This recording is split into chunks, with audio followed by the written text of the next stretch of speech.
Fun fact, did you know that over 70% of people on Facebook have spent hours arguing with complete strangers about politics? And I'm glad that you clicked on this video because you're going to learn about the 401k basics in less than 10 minutes. And then you can go on and argue with your strangers.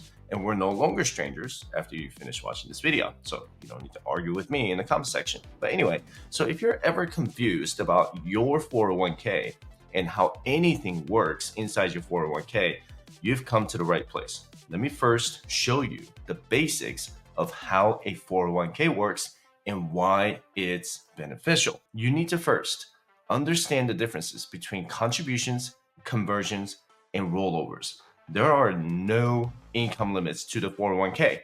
You can make $50,000 a year or $500,000 a year. You can contribute to your traditional 401k or Roth 401k directly from your paycheck. Every dollar you put into your traditional 401k is not taxed yet. So it's called a pre-tax contribution. And every dollar you put into your Roth 401k is already taxed. So it's called an after-tax contribution or Roth contribution. So in your traditional 401k, your investments will grow tax deferred, which means that the money inside the traditional 401k will keep growing, but you will eventually have to pay taxes on your contributions and earnings. So when you're retired, you're going to have to pay federal and state income taxes on the traditional 401k because you haven't paid taxes on your contributions or the earnings that accrued inside the investments. That makes sense so far, right? And Roth 401k, on the other hand, your investments will grow tax-free, which means that you will not owe any taxes on contributions at any time because the government cannot tax you twice. But you will have to wait until you turn 59 and a half to withdraw the earnings that accrued inside the Roth 401k. So that's the basics of contributing to your 401k. Now, if you have another pre-tax retirement account like a traditional 401k, traditional 403b, traditional IRA, traditional TSP, or any traditional 401k type account, and you decide to move those pre-tax dollars to your current traditional 401k, that is called a rollover. Think of it like a simple bank account transfer from one account to another. You do not owe any taxes on the rollover because you're doing a pre-tax to pre-tax transfer. And if you have any other Roth accounts like a Roth 401k, Roth 403b, or Roth TSP from another broker, you can also do a rollover from one Roth account to another. And this is also not a taxable event because you already pay taxes in your Roth 401k, Roth 403b, or Roth TSP. The only thing you cannot do is the Roth IRA to Roth 401k transfer in accordance with the IRS. You can do a Roth 401k to Roth IRA rollover, but that's a topic for another day. So be sure to subscribe if you haven't done it already. And at any time you decide to make an in-plan Roth conversion from your traditional 401k to a Roth 401k with your current employer, then that becomes a taxable event. So you need to be very intentional with what you're doing here. If you move $10,000 out of your traditional 401k in pre-tax dollars to a Roth 401k in after-tax dollars, the IRS is going to want you to pay the income tax in the following year when you file your taxes. So let me show you how your contributions, conversions, and rollovers can work in your favor to supersize your 401k. And keep in mind that whether you put your money in pre-tax or Roth, your 401k is going to track them into a single investment like a mutual fund. So for example, if you put $10,000 in traditional 401k and $10,000 in Roth 401k, and all you have is the S&P 500 index fund, then both pre-tax and Roth dollars will still be in the same mutual fund, but the 401k broker will still track how much you have in pre-tax and how much you have in after-tax or Roth. So in this exercise, I'm going to show you how your traditional and Roth dollars in your 401k will grow over the years. This product is only for the course members, but you can sign up to become a course member by visiting fireteacher.com/fireinvesting. So let me show you this Roth here for the 401k breakdown. Okay, so again, this is only for the course member. So on the left side of this spreadsheet here, this is where you can type in your personal information. So you want to put in your current age here, right? And then your current year that you're going to be that age. So let's say you're going to be 35 years old in the year 2025, and your annual gross income, I'm just going to put 100,000 in there, and then your annual income increase, and let's just say by 2% annually.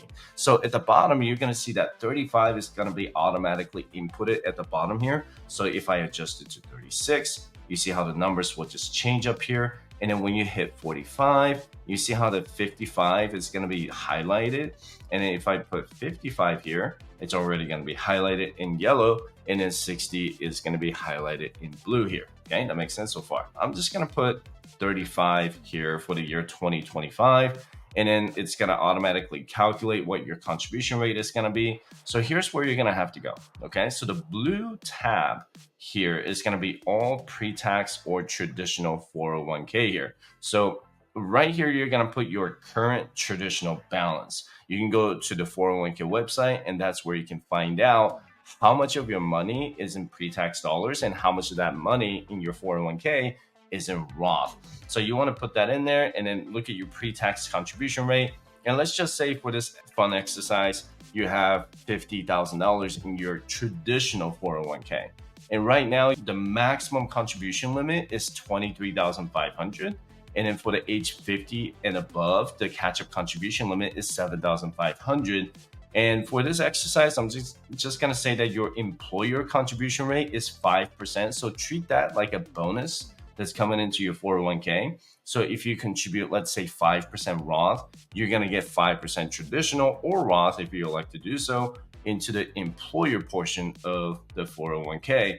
And for between the ages of 60 and 63, the total catch-up contribution limit is going to be $11,250. So if you scroll down here, you're going to see that starting at the age 50, you're going to have $7,500 in catch-up contribution. And then when you're at the age of 60 and 63, you're going to have $11,250. If you don't want to do that, simply just put 0 here, and then it's just going to clear things out. And if you don't want to put 7,500 here, and just go ahead and hit 0, and it's just going to clear it out. And if you want to contribute less, you can. If you put 3,000 in there, it's going to put 3,000 in there. Okay. But if you put 7,600, it's going to highlight it in red because the maximum limit is 7,500. And then the same thing here is going to be $11,250 if you're between the ages of 60 and 63. And on the right side, this is the Roth 401k portion of it. So you want to put how much money you have in your Roth 401k. And just for this exercise, I'm just going to put you have $50,000 in your Roth 401k, and you're currently contributing all of your dollars into the Roth portion of the 401k. So you can, right now, I put $23,500, which is the maximum contribution limit for the 401k in 2025. And you can do that, or you can put, let's say I want to put half of it. I want to put 15,000 here, right? And 15,000 is less, but if I put 15,000 there, and then I want to put, let's say 8,000 here, okay? So that's going to be still going to be in red because I'm over the contribution limit, right? So I want to reduce the contribution by doing this. So I can reduce the rate, and let me go ahead and undo it because it's going to add up total for how much you're contributing here. So I'm going to change the contribution rate, let's say to 15%. So that's 15,000 to the Roth portion here. And then I can put, let's say 10% to it. That is still over the limit. So I need to bring it down a little bit to maybe 5%. And it's going to be down to 20%, or a total of $20,000. And you want to max it out as much as you can every year. So if I bring it up to 8%, that's going to be a total of $23,000. And it's going to tell you that on the left-hand side that the total employee contribution is $23,000. So if I add that to 8.5%, you see how it's still okay because it's at $23,500 right here, right?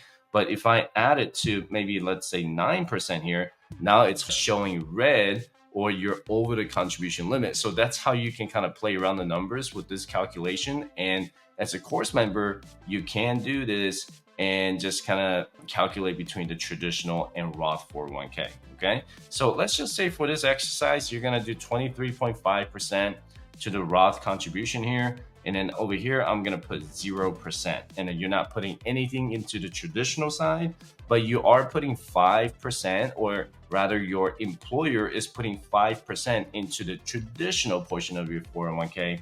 So if you see here, it's automatically calculating based on your annual salary at $100,000 a year. And for 5%, it's going to be $5,000 a year. So it's just going to compound interest itself, and it's just going to grow every year at $5,000. And also it's going to increase by 2% annually because it's accounting for the 2% annual income increase. Okay. So with that being said, let's go back to the Roth 401k portion of it. So if you put 23,500 here, and then if you want to bring it down to, let's say, I'm going to bring it down to 15% contribution rate.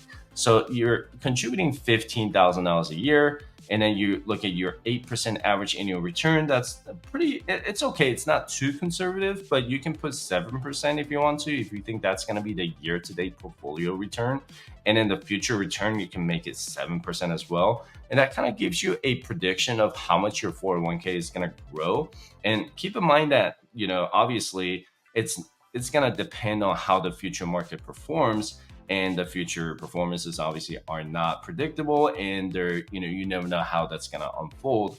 But you can always put 8% average annual return every single year, or you can bring it down to 7% if you have a different allocation strategy. Like, let's say you have more bonds than stocks in your 401k, and then the year to date, let's say your 401k is performing like 10% return, and you can show that it is performing a 10% return. But let's just put 7% here, and then on the right side, it's going to tell you how much your 401k is going to grow. Okay, let me go ahead and zoom out just a little bit here. So for the Roth portion, you're going to have $66,000 by the end of the year if you contribute, let's say, $15,000, and then you're starting with $50,000. Okay, and you can always put 0 if you're just starting out your 401k journey. And let's just put 0 here. And it's going to end the year with $16,050 if the stock market performs 7% annual return. And then that's not counting the employer match too. So on the left side, on the traditional portion, I'm going to go ahead and zero that out too. And just say you have nothing starting in your 401k. And by the end of the year, you have $5,400 because the $5,000 employer contribution that you got. And then with an 8% return, you're going to get $5,400. These are all rough estimations because, almost 99% of the people will just max out their or not max out their 401k, but they average their 401k contributions based on the pay periods that you get. So if you get paid bi-weekly, then you get to contribute it every 2 weeks. If you get paid every week, then it's every week.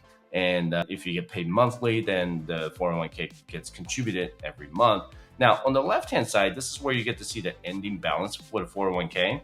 And that's how it can grow over the years, right? So if you're 35 and you're doing a total of 20% savings rate between you and your employer, so by the end of the year, you're going to have a total of $21,450. And it's just going to continue to grow and grow and grow. And let's say by the age of 50, you're going to have pretty close to $500,000, right? That would be pretty impressive. But that's also accounting for the $7,500 catch-up contribution limit.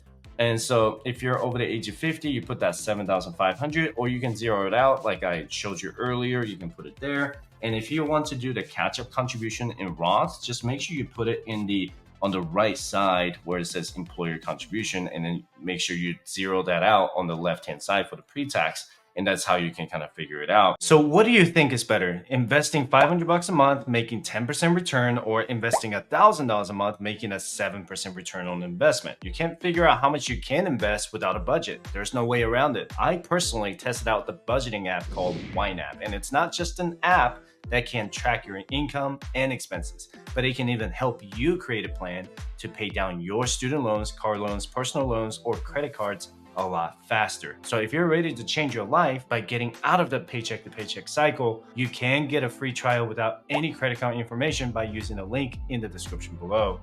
So assuming that you just kind of max out your total catch-up contribution between the ages of 50 and 60, 7,500, and then by the age of 60, you put $11,250. So your $1 million mark is going to come at about age 58, and that's only a 20% contribution rate between your employer and employee.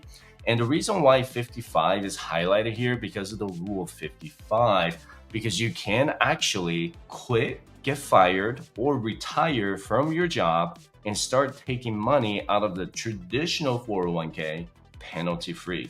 I mean, you could do it with a Roth 401k, but that's not going to be segregated between the contributions and the earnings. So the best way is really to just kind of stick to the pre-tax or traditional 401k, because if you did it with the Roth 401k, you're going to end up getting penalized and taxed on the earnings because you're not 59 and a half yet. So back to the traditional 401k though, at the age of 55, you're going to have about $376,000 if you only do the Roth or the traditional 401k contribution. So let's change it up a little bit. For the rule of 55, let's say you want to do a maximum of 23.5%, and I'm going to go ahead and zero out the Roth portion of it. And if you only do the traditional, you do have access to your traditional 401k, and it could be $1.8 million. And I don't think I had 23% earlier. So let me go ahead and switch that to 15%. So by the age of 55, right here, you're going to end up having $1.325 million by the time you're 55. And then if you want to wait until you're 60, you're going to have over 2.2 million if you continue to work. And by, at the age of 65, if you can, I can go and scroll to the left here, you could have over $3.5 million. So that money just continues to compound over time. And the key here is to get to 100,000 as soon as you can, because once you put your money here consistently, and then when you get to 100,000, that compounding growth is going to speed up a lot faster. So going from 100,000 to 200,000 will be a lot faster than going from $0 to $100,000, right? And then you can go from 200 into $400,000 in a much shorter period of time. And then by the time you get to $1 million, that money is just going to continue to compound, because it takes you about 18 years to max out your 401k every year to get to the $1 million 401k. And that's assuming a 7 or 8% average annual return. So if you can max out your 401k as much as you can, that's the result that you're going to get, right? And by the time you're 55, how incredible would that be to have 1.3 million and just retire early from your workforce? And then by the time you're 60 years old, if you're just elect to do the Roth 401k, that's when you want to wait till it's age 59 and a half to take distributions from your Roth 401k. So if all of your money is in Roth, then you could end up having $2.2 million in Roth 401k, and you're not going to have any taxes owed at that point. So for the rollovers, if you have old 401k that you want to move over, you can always put rollover contributions here, right, under the Roth portion of it. And you can also put the rollover from the traditional side. And let's say you work at some kind of a restaurant or, any company that came with a 401k and you kind of forgot about it. So let's say you want to roll that over at the age of 40, no taxes owed, because you're doing the traditional rollover, and you're putting 10,000 in there. Okay. So before I change it, just take a look at the numbers. I want you to look at the $1 million mark here. Okay. So just at the age of 48, right? So if you put $10,000, like let's say at the age of 37, you see the difference it makes. Now it's grown to 1.1 million, and you actually achieve $1 million, or pretty close to $1 million, just $16,000 short by 1 year. And that's how the compound interest actually works, is how much you put into your 401k really matters, because a lot of people think that it's just the stock market returns, but it is actually how much you do contribute matters. So if you put 15% here, making $100,000 a year, and plus 5% from your employer, it really grows fast. So if you don't have any 401k right now, get to $100,000 as fast as you can, and then just continue investing, continue dollar cost averaging, and that's how you get to $1 million, $2 million, $3 million, or maybe even $4 million. So again, this is only for the course members. The traditional portion of the pre-tax portion of a 401k will be taxed when you retire. The Roth portion will be tax-free when you turn 59 and a half. But again, the reason why you want to track your Roth dollars is because they are separated by your contributions and the earnings. Your Roth contributions are not going to be taxed again, but your Roth earnings can be taxed and penalized if you withdraw early. You cannot just withdraw your Roth contributions in your 401k. And that's why people move their Roth 401k over to their Roth IRA after they retire, so they can take the contributions out early and leave the earnings in the Roth IRA until they turn 59 and a half. And I keep track of my Roth 401k dollars so that when I retire, I can move it to my Roth IRA and know exactly how much I contributed. Do you keep track of your Roth 401k contributions? Let me know in the comment section down below.